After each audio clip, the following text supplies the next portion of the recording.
저희 시어머니는 굉장히 독특하신 분입니다. 자식들보다 본인이 더 중요하신 분이세요. 예전부터 그러셨다고 합니다.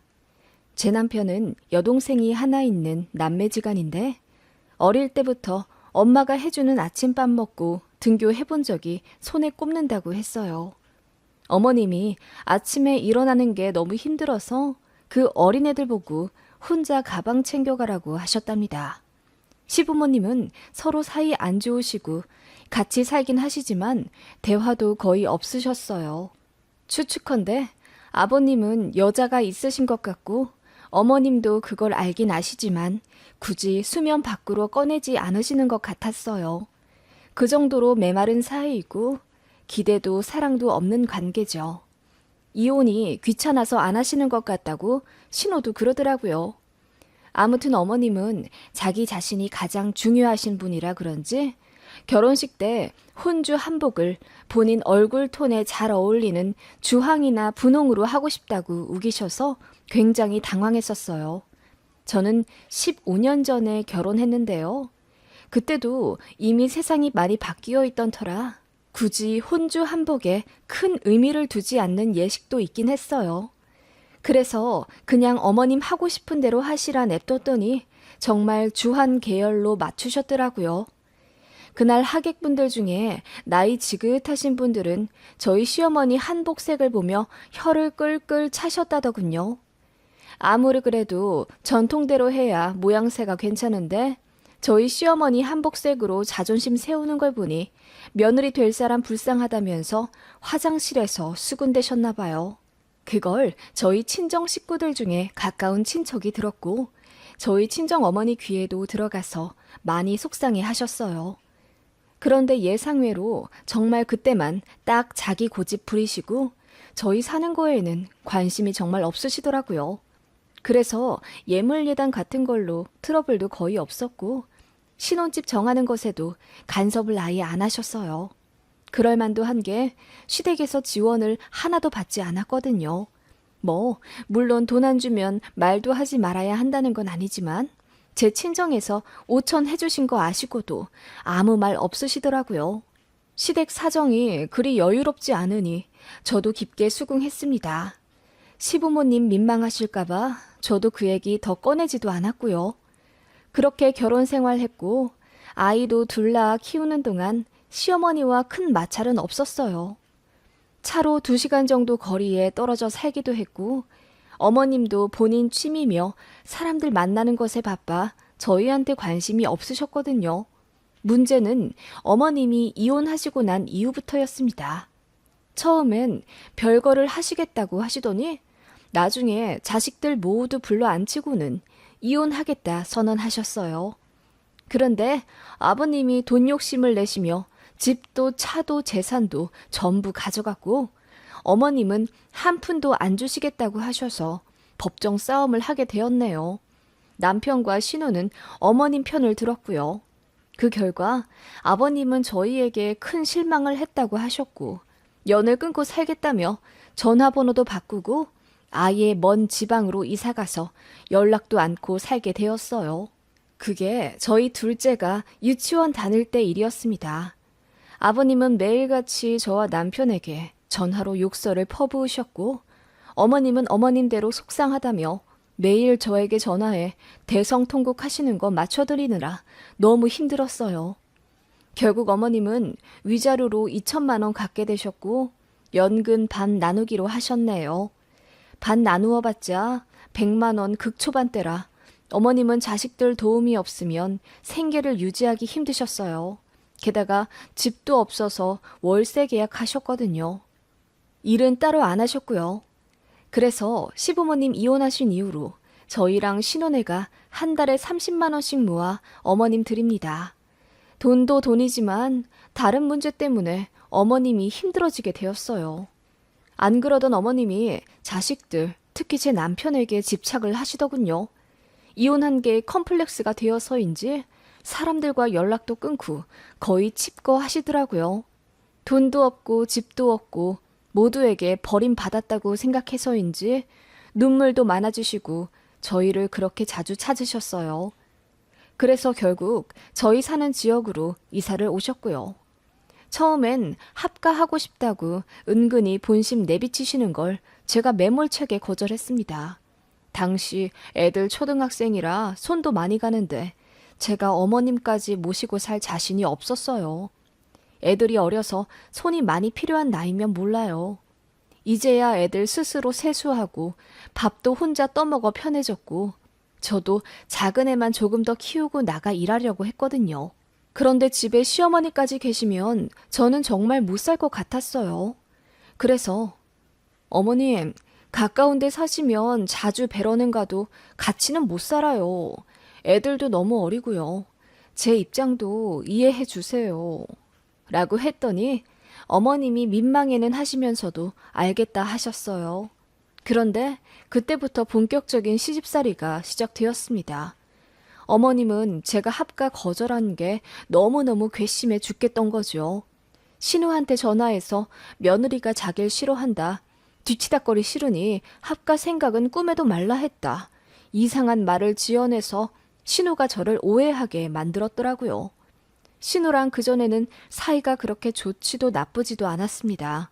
그런데 어머님의 이간질로 신우가 저에게 며느리가 돼가지고 불쌍한 시어머니한테 정없이 굴지 말라라고 한 소리 하는 바람에 사이가 급격히 나빠졌습니다.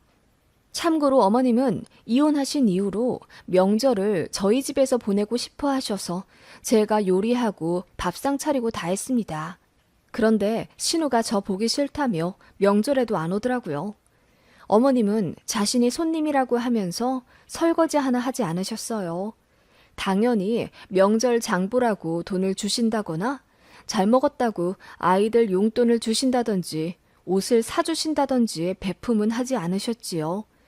가까이 살게 되면서 저희 살림살이는 어머님과 공통의 것이 되어갔고 어머님은 제가 전업이라 만만하셨던 건지 툭하면 불러대어 온갖 잠심부름을 시키기 시작하셨어요.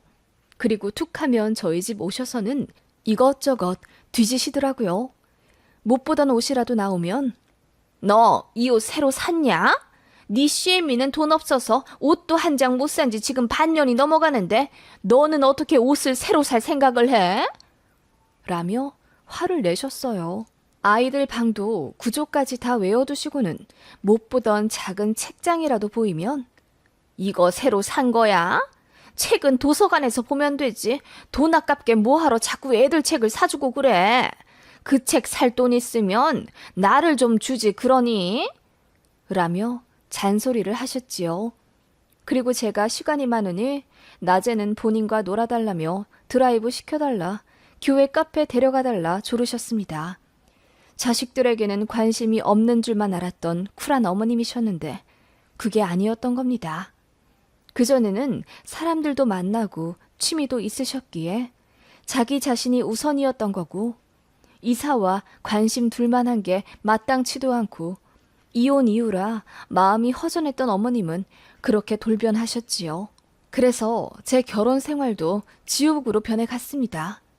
전업이라 더 저를 괴롭히나 싶어 취직도 해보았어요. 둘째가 아직 어려 마음이 안 놓이긴 했지만 저도 어머님 때문에 스트레스 많이 받아 탈모까지 오니 어떻게든 벗어나 봐야겠다 싶더라고요.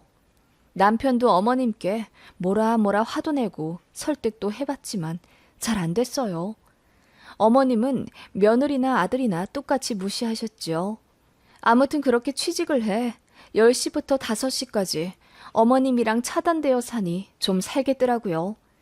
애들 아플 때마다 발 동동거리긴 했지만요. 그치만 주말에도 어머님으로부터 자유롭지 못했어요. 어머님은 평일에 차곡차곡 쌓여져 있던 외로움 혹은 짜증을 주말에 아들네 집에 와 풀고 싶어 하셨지요. 어머님께 화를 안 내봤냐고요? 당연히 적당히 좀 모시면 안 되냐. 나도 힘들다. 하소연도 해봤지요. 어머님이랑 거리도 두고 선도 긋고 싶어서 오만 방법도 다 써봤습니다. 전화 오면 안 받기, 집 비밀번호 바꾸기, 어머님 오셨을 때 없는 척하고 문 안 열어드리기, 등의 방법도 써봤어요. 그런데 안 통했어요. 이사까지 생각해봤지만 우리 아이들이 전학 가기 싫다고 울고불고 난리 나는 통에 그것도 관두었습니다. 어머님은 나이를 먹어 더 그러신 건지 아님 이혼 후유증인지 참 사람 힘들고 피마르게 하셨어요. 남편과 이혼 운운하며 싸우기도 하며 어느덧 큰애가 중학교 갈 정도로 살았습니다. 힘들었지만 저도 뒤늦게 취직한 곳에서 나름 인정도 받고 차도 하나 제 마음에 드는 걸로 사 끌기도 하면서 제 복잡한 마음을 달랬네요. 물론 제가 차 샀을 때도 어머님의 폭언은 장난 아니었습니다. 네가 어느 때라고 차를 사? 그럴 거면 네 시엠이 집이나 전세로 바꿔주지. 다달이 돈 나가는 게 무섭지도 않아? 그 말에 저도 어머님, 제가 차가 있어야 돈을 벌 거 아니에요. 그 월세 제가 대드리는 거라고는 생각 안 하세요? 라고 무대뽀로 나가기도 했어요. 남편도 어머님 때문에 미안한지 담배도 끊고 집안일도 하며 제 비위 맞춰주더라고요. 그런 것들 때문에 그리고 저도 연차가 차니 어머님께 대놓고 할 말을 할 수 있어서 겨우 살았습니다. 어머님은 그냥 제 업보라고 생각하니 좀 편하더라고요. 그래서 어머님의 그 지랄 같은 성격도 그러려니 하고 한 귀로 듣고 흘렸고요. 그치만 어머님이 그것마저도 다 망쳐버리셨네요. 저요? 이제 어머님 뵈러 안 갑니다. 어머님도 제 집에 감히 못 오시고요. 작은 애 고등학교만 졸업하면 바로 이사 가려고 남편과 계획도 짜놓았어요. 어머님과 멀어지기 위해서요. 이유는 어머님과 정말 잊지 못할 한 사건이 있었기 때문입니다. 때는 작년이네요. 참 추웠던 어느 날 어머님이 저희 집에 오시겠다고 토요일 새벽부터 집을 나서셨어요. 그날은 한파주의보가 계속되던 날이라 제가 오지 마시라고 저희가 오후에 어머님 댁에 가겠다고 그렇게 말렸는데도 구태여 저희 집에 오시겠다 하셨어요. 아마 노인정 때문이겠죠. 어머님이 저희 아파트 노인분들이랑 친해지시면서 노인정도 들락날락 하셨는데 거기서 썸 타는 할아버님이 생기셨나 봐요. 그분이랑 친해지면서 아파트 단지 데이트도 하고 뭐 그러셨다고 하더군요. 그렇게 어머님은 새벽부터 집을 나서셨는데 문제는 멋부리신다고 구두를 신으신 겁니다. 연석에 살얼음 있는 줄도 모르고 발을 올리셨다가 그대로 뒤로 넘어지셨어요. 지나가던 사람들이 119에 신고해 주셔서 바로 병원에 가시는 바람에 동상은 안 걸리셨어요. 그렇게 어머님은 팔꿈치 골절 및 타박상 그리고 머리 쪽도 부딪히시며 검사를 받으셔야 해서 입원을 하게 되었습니다. 다행히 머리 쪽은 괜찮은데 골절이 심했고 어머님도 오래 입원하길 원하셔서 요양병원에 겨울 내내 입원해 계시기로 했습니다. 물론 저희가 돈 다 대드렸죠. 신우는 애들 교육비 때문에 적자라고 하면서 오빠인 저희더러 어머님 병원비 좀 대달라 하더군요. 사정이 정말 어렵다면서 하소연까지 하던 신우예요. 아무튼 저희가 돈도 내고 틈 날 때마다 어머님도 뵈러 갔어요. 제가 일하는 터라 간병을 못하니 대신 방문이라도 자주 갔습니다. 그런데 어머님은 그조차 마음에 안 드셨나 봐요. 며느리가 버젓이 근처에 있는데 간병인을 쓰는 게 너무 창피하다면서 저더러 잠깐 회사에 장기 휴직을 내던지 아님 관두던지 하는 건 어떠냐는 거예요. 어이가 없어서 어머님 간병 때문에 일을 관두라고요?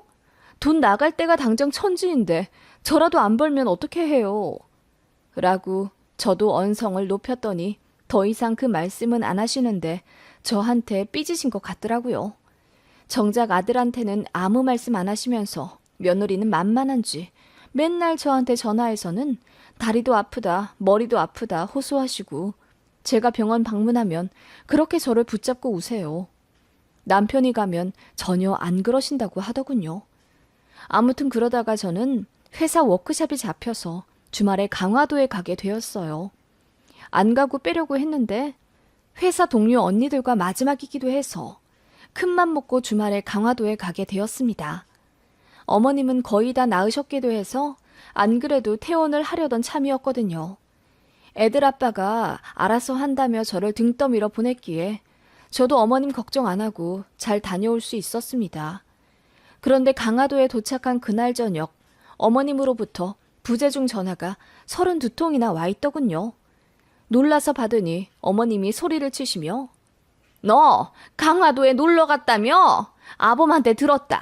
자고 올 거냐? 늦어도 오늘 밤에는 꼭 와라. 라며 화를 내고 끊으시더라고요.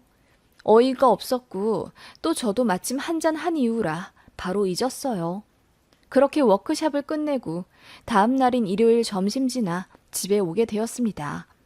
어머님 계신 병원에 가보려고 하니 남편이 말리는 거예요.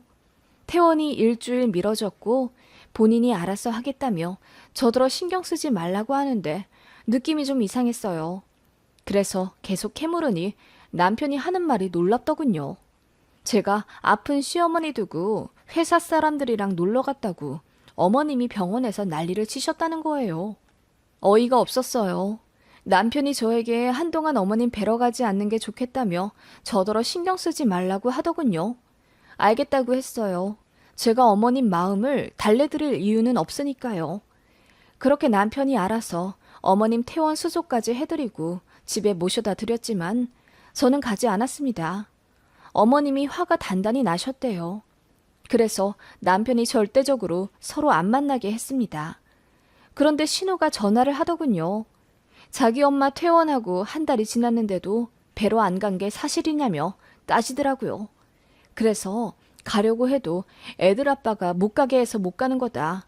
어머님이 화가 엄청 나셔서 서로 마주치면 상황이 더 안 좋다더라 했더니 신우가 피식 웃으며 오히려 언니는 좋겠네요. 귀찮은 시어머니 남편 핑계대고 안 봐도 돼서 하고 끊더군요. 그 말에 더 열불이 났어요. 그렇게 시댁에 영영 가고 싶지 않았는데 어머님이 부동산 관련 일이 터져서 난리가 났어요. 신호 남편도 부동산 쪽으로 잘 알기도 하고 저도 어머님 집 보증금에 돈이 묶여있는 터라 모른 척 할 수가 없어 시댁에 가게 되었어요. 그렇게 어머님 퇴원 후에 모두가 마주치게 된 겁니다. 어머님 댁에 들어서며 어머님 저희 왔어요 라고 했는데 벼란간 눈앞에 별이 반짝하더군요. 얼얼한 뺨을 어루만지며 정신을 차리자 어머님이 씩씩거리며 제 뺨을 치신 걸 알게 되었습니다. 어머님, 이게 뭐 하시는 거예요? 몰라 묻냐? 아픈 시애미 내팽개치고 회사 사람들이랑 시시덕거리며 놀러 갔다 오니 좋더냐? 내가 자고 오지 말라고 했지?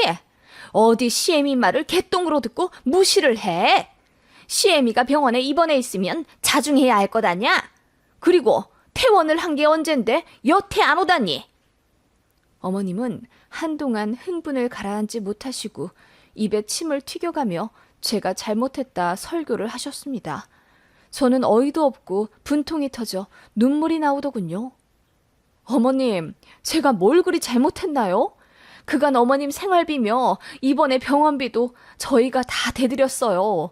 그거 아들 혼자 낸 것 같으세요? 저 아니었으면 시댁에 들어가는 돈 절대 커버 못 쳤어요. 그렇게 열심히 살면서 다닌 회사 사람들끼리 하루 간 거예요. 이 사람은 어머님 입원해 있을 때도 회식이며 뭐며 할 건 다 했어요. 저는 안 돼요? 제가 뭘 그리 잘못했다고 뺨까지 때리시는 건데요. 제가 그렇게 소리치며 따져 물으니 어머님이 혀를 끌끌 차시더군요. 뒤늦게 남편이 알고 귀길이 날뛰며 화를 냈고 한순간에 어머님 집은 초토화되었습니다. 그때 신혼에도 마침 도착을 했어요. 심상치 않은 상황에 놀라더니 자초지종 듣고는 지 엄마 편 들더라고요. 하긴 엄마는 아파서 입원해 있는데 며느리가 여행 가면 좀 서운하긴 하시겠죠. 언니가 너무한 건 맞지 않아요? 그 말에 저는 푸하하 웃어버렸습니다. 이보세요, 아가씨. 아가씨는 아픈 엄마 두고 놀러 다닌 거 안 미안해요? 나야 우리 엄마 아니지만 아가씨한테는 엄마잖아요. 누가 더 나쁜 년이죠? 제 말이 끝나자 신호 동공이 흔들리더니 무슨 말 하냐 묻더군요. 제가 스마트폰을 들어 신호 카톡 프로필 사진을 떡하니 보여줬습니다. 이거 저 강화도 간 지난주잖아요. 아가씨도 지난주에 강릉 갔으면서 왜 모른 척 시침이 떼요? 그러자 신우가 그거 엄마 아프기 전에 놀러 간 거거든요. 라고 하더군요.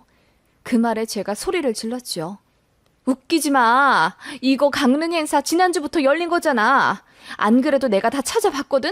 속이려면 제대로 하지 그랬어. 머리가 나빠서 그게 안 되니? 그러자 어머님이 입을 떡 벌리며 놀라시군. 신우는 얼굴이 새빨개져서는 뭐? 아니 나는 그냥 당일치기로 잠깐 머리 식히러 다녀온 거예요. 그리고 왜 반말해요? 너 뭔데 나한테 반말 찍찍이야. 올케 주제에? 라며 저에게 달려들더군요. 저는 그 순간 참지 못하고 신호의 싸대기를 풀스윙으로 날려버렸습니다. 나가 떨어질 정도로요. 어머님이 어이쿠야 소리를 치며 신호에게 달려가더군요. 그리고는 저더러 무슨 짓이냐며 호통치길래 제가 어머님, 아픈 어머님 두고 놀러 가는 건 맞을 짓이잖아요. 그래서 제가 똑같이 아가씨한테 해줬어요. 저 잘했죠? 어머님 자식만 귀한 거 아니잖아요. 저도 귀한 남의 집 자식이에요. 라며 무표정으로 얘기했더니 어머님이 아무 말 못하시더군요. 신우도 씩씩거리기만 할 뿐 조용히 있더라고요. 그 앞에 대고 돈 없다고 하길래 어머님 병원비도 우리가 다 냈는데 넌 그 돈으로 여행 갔냐 따져 물으니 고개 숙이더군요. 그렇게 살지 말라고 삿대질하며 소리쳤습니다. 속 시원하더라고요. 그 난리통에 급하게 자리는 정리됐습니다.